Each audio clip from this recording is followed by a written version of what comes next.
Tungod lagi kay lami ang ginadili, duha ka mga lalaki karon ang murag nagbate sulod sa bilangguan. Human kini sila mga sikop sa pagpayhot sa ilegal nga droga sa may barangay Lapasan. Kasong paglapas sa Republic Act 9165 kung Comprehensive Dangerous Drugs Act of 2002, pinatabanan sa Republic Act 10591 kung Comprehensive Firearms and Ammunition Regulation Act ang gipasaka batok sa duha ka suspetsadong nahulog sa drug pipe bust operation sa Barangay Lapasan, Cagayan de Oro City.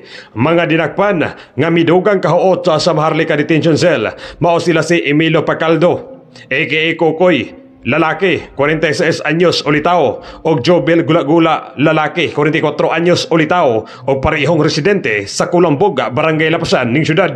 Diin na recover silang posisyon sa Kokpo Drug Enforcement Unit ang 6.8 million estimated market value sa gituhuang shabu, lakip ang .38 nga kalibre sa armas o 5 kabuhing bala.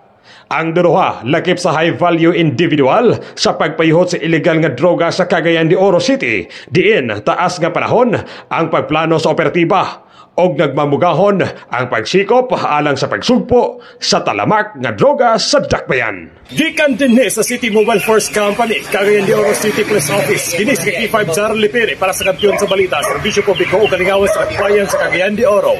89.3 K5 News FM.